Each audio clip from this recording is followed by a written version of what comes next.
O principal que nós vemos hoje na Europa, atenção, atenção, existe uma grande movimentação na Europa, no momento, entre todos os governos, se preparando para um confronto. Palavras do Viktor Orbán, dizendo que, palavras dele, o líder máximo e supremo da Hungria, o ultradireita, perguntando para onde que a Europa quer ir. O que eles estão achando que vão arrumar com a Rússia, com a China, com a Coreia do Norte, com a Índia e com o Paquistão. A Índia, na hora H, vai fechar ali. E o Irã. O que vocês acham que vão arrumar aí? Como eu já falei há muito tempo aqui, e eu e o Wellington temos a mesma posição, e depois outras pessoas, eu ainda não perguntei para o comandante, mas o comandante acho que estrategicamente acha a mesma coisa, que o primeiro petisco seria a Inglaterra. Seria tipo, aperta o botão, acaba com a Inglaterra, dizima a Inglaterra, acaba com 50%, 60%, 50% da população. A Inglaterra é uma ilha, é limitada. Talvez a Inglaterra esteja, o MI9 tem, o MI6, tem a suspeita que a Inglaterra esteja cercada pelos Poseidon, os inbox. O que é um Poseidon inbox? Poseidon inbox é um Poseidon pré-programado dentro de uma caixa, um box, dentro do leito marinho, enterrado, colocado ali, é mais plausível do que a arma alienígena, tá? Do Daniel Lopes. Colocado ali, que fica inerte até 10 anos. O que necessita? Apenas uma ordem, um acionamento, que ele sabe o que ele tem que fazer. Ele foi programado para isso. Ele viaja a 1.000 metros de profundidade, até 1.000 metros de profundidade, onde nenhum submarino alcança. Alcança uma velocidade de 5 até 150 km por hora. O Poseidon seria o suficiente para fazer esse trabalho. Ontem eu falei exatamente sobre o Kinzhal. O Kinzhal, com cabeça de aço e titânio, 5 a 8 metros de comprimento, 1 metro de diâmetro, 8 toneladas de peso, o antibunker, até 1.000 toneladas de carga explosiva. Além do míssil, é um drone aéreo que consegue penetrar a incalculáveis, talvez, 200 metros de profundidade. Ou seja, o bunkerzinho que as pessoas estão fazendo não vai servir de nada. Basta as informações. Então a Inglaterra seria o primeiro alvo. Por quê? Porque a Rússia não vai entrar numa guerra de desgaste com a OTAN. Todos os países da OTAN se preparam para a guerra no momento. França, Alemanha, Inglaterra, talvez a que menos se prepare entre as que poderiam ser consideradas maiores potências, sejam exatamente Itália, Portugal, Espanha, os latinos, os patinhos feios. E os países Chihuahua, os Poodle, os Pinscher, a caixa de esgoto da Polônia, a caixa de gordura da Romênia e mais alguns. 31 países no total, de uma forma ou de outra, se preparam para atacar a Rússia. Por quê?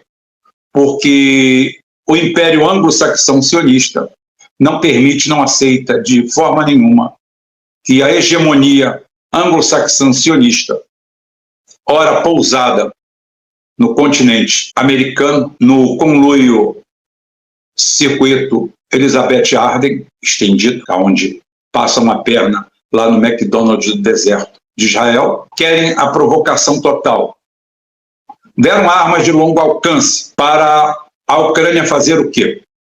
Qual o objetivo militar que a Ucrânia tem ao ter uma arma com alcance, vamos dizer, de 2.000 quilômetros? Nenhum. É apenas a provocação pela provocação. Isso não muda o cenário catastrófico dentro do seu território, aonde as forças russas estão indo por inércia, como um rolo compressor descendo o morro. Se não lhe aplicar uma força em sentido contrário, nada sai da inércia. A inércia pode ser movimento ou parada. A inércia não está parada. A inércia é a continuidade. Inércia é a continuidade. Para que um corpo saia da inércia, é necessário que sobre ele atue uma força. Para movimento ou para parada. Não existe esse movimento de parada. A Rússia vem num rompante. E a Rússia passa para uma segunda fase, a destruição das linhas de abastecimento. A live de ontem mostrou exatamente o quadro de destruição de uma base totalmente da OTAN. Número de mortos, ninguém sabe.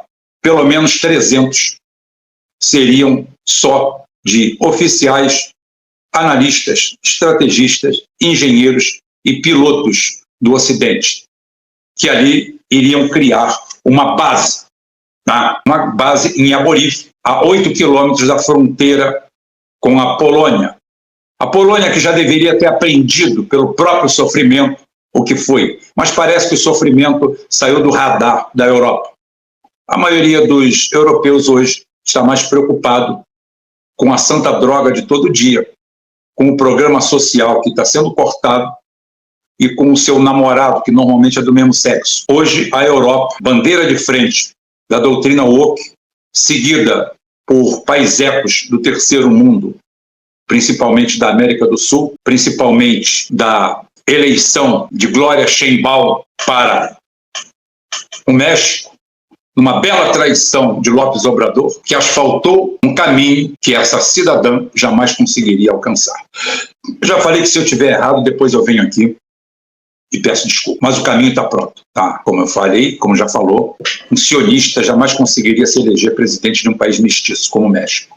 Para isso é necessário um governo abre alas, um governo que consegue uma empatia popular bem grande e depois as portas ficam escancaradas para esse tipo de gente. A receita segue o modelo brasileiro, onde 2 governos populares de Lula abriram as portas para a entrada da presidência de uma pessoa sem votos.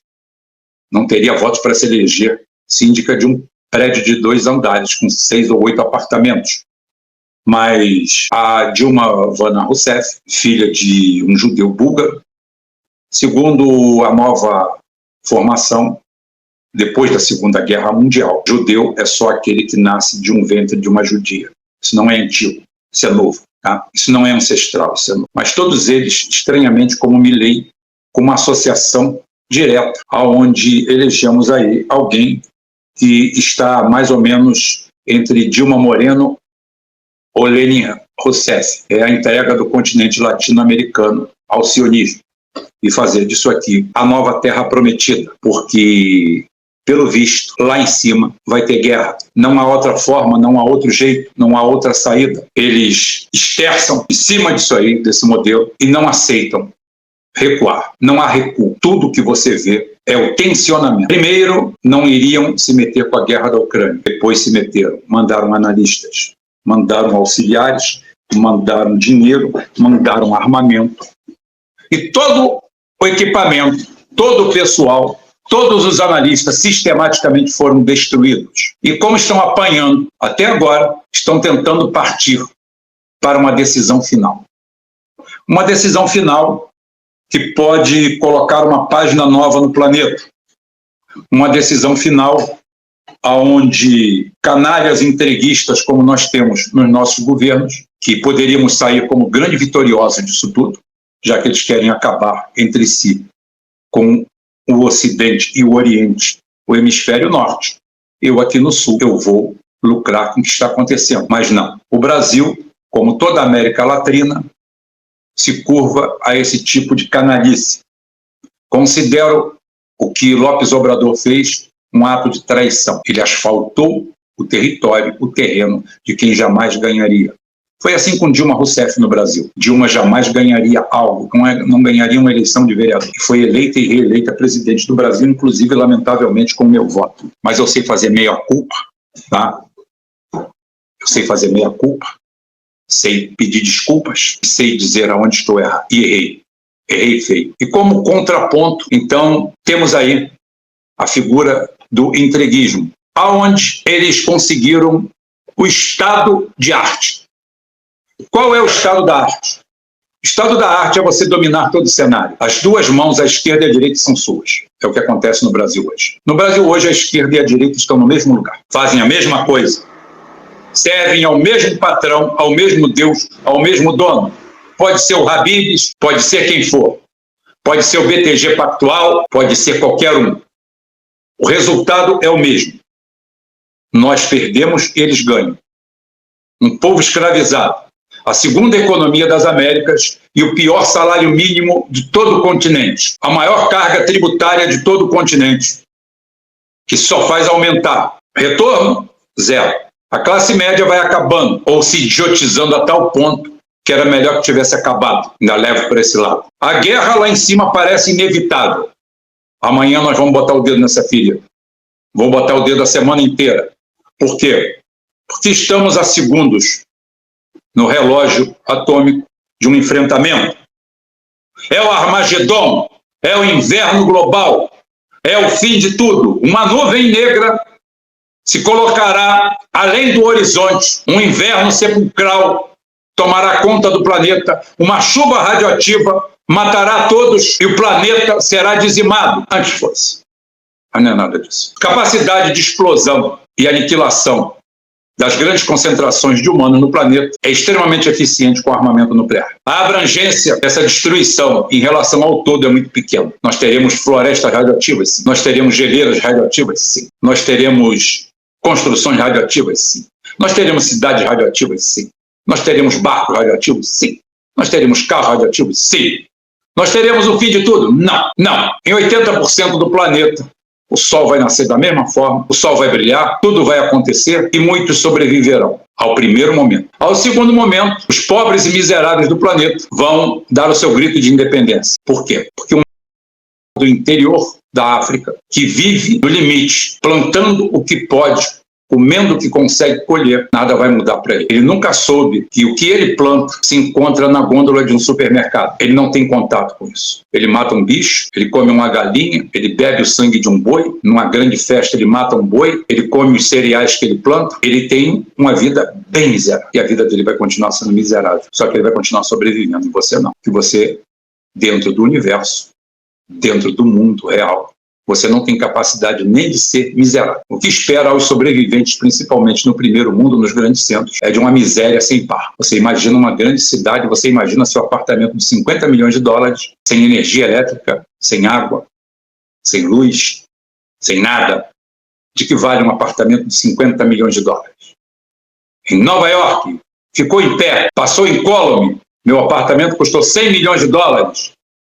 É o apartamento mais lindo de Manhattan. Em uma semana ele não vale nada, não serve para nada. Já há um bom pedaço de terra, num lugar mais distante, talvez longe até da radiação. A radiação mata. Mas não é tudo isso também. Você está tentando relativizar, Rubem? Não. São os teóricos do Apocalipse que erram direto. São os teóricos do Apocalipse, não sou eu. Hoje, a arma nuclear mais potente do planeta consegue fazer uma destruição total num território de aproximadamente 120 quilômetros de raio. 120 quilômetros de raio são 240 quilômetros de diâmetro.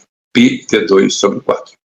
Pi R2. E você vai ver quanto é a área disso aí. Já falei. Pi R2. 3, 14, 15, 926 ou 927 por aproximação. Já deu com 5 casos, está tranquilo. Pi multiplica pelo raio elevado ao quadrado que você vai ter a área destruída pelo maior e mais letal míssil na faixa de 100 megatons. É isso que ele consegue destruir.